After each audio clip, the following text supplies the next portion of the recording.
hvis vi hjælpes ad. I Horsens har vi nemlig også nogle udfordringer. Vi har nogle udfordringer, vi har brugt lige rigeligt med penge de sidste 4 år i forhold til, hvad vi har. Vi har faktisk et overforbrug på 477 millioner. Plus, vi har et overforbrug på 340 millioner i forhold til, hvad vi har købt og solgt af grunde. Så de sidste 4 år er kommunekassen blevet 800 millioner lettere. Det er meget fornuftigt på nogle punkter, fordi vi er jo en vækstkommune, hvor der kommer flere borgere til. Derfor skal vi også sikre, at der er gode forhold for borgerne. Udfordringen ligger i, at vi kan jo selvfølgelig ikke fortsætte på den måde. Derfor er vi nødt til at få noget frisk luft i toppen. Vi er nødt til at få et skifte, og der er jo ingen tvivl om, at det er de borgerlige partier, der er bedst til at sikre denne udvikling. Det skal ske i fællesskab med hele byrådet. Det skal ske på en måde, så vi stadigvæk har respekt for hver enkelt borger, hver enkelt borgers synspunkt, og hele tiden sikrer, at vi sammen løfter Horsens Kommune.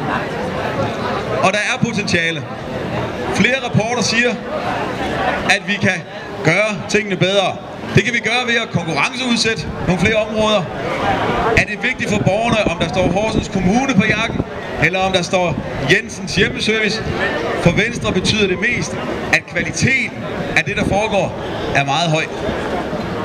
Vi har borgerne foran systemet. Det vigtigste for os i Venstre er, at borgerne oplever, at vi tænker på dem, vi tager hensyn til dem, og det er borgerne, der i videst mulig omfang får lov at bestemme selv.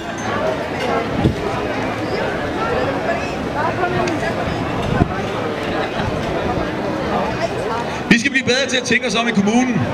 Vi skal blive bedre til ikke at lave hovsaløsninger.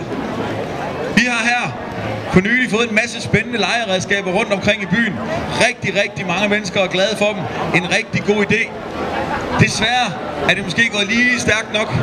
Vi skulle måske have lagt det ind i en større plan, således at vi havde undgået nogle af de problemstillinger, der er, når ældre falder over trampoliner, der ligger herovre til venstre for mig, og at boldburet generer beboerne. Jeg tror, det kunne have været løst, hvis vi havde inddraget borgerne noget mere i beslutningerne. Det skal vi lære af. Vi skal have lavet en plan. Vi skal have lavet en plan for, hvordan vi vil udvikle denne by, denne fantastiske kommune. Vi skal have lavet en plan for, hvordan vi får tiltrukket nogle turister. Ude i vest, i Vorvadsbro, ved Gudenåen, har vi et fantastisk område, som jeg var ude at besøge sidste uge. Tag derud, kære venner. Det er virkelig et smukt område, og deri ligger der et stort potentiale for Horsens Kommune.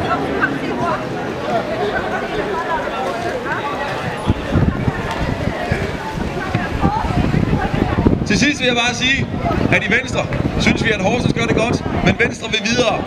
Vi vil videre. Vi vil skabe arbejdspladser. Det skal være slut med, at bestseller kører forbi Horsens Kommune for at skabe 50 arbejdspladser lige uden for bygrænsen.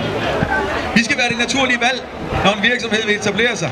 Vi skal være det naturlige valg, når man vil være som ny, kreativ ung, vil starte en virksomhed. Vi skal skabe nogle ordentlige rammebetingelser for vores virksomheder. Ikke for at gøre virksomhederne rigere, men for at skabe nogle arbejdspladser, som vi har brug for her i kommunen.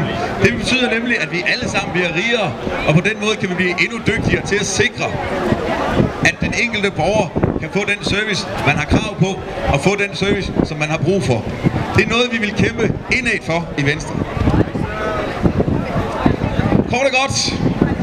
I Horsens skal vi skabe rammer for, at kommunen kan løfte sig i samarbejde med borgerne. Og jeg vil slutte af med at sige, Horsens gør det godt. Venstre vil videre. Tak for ordet.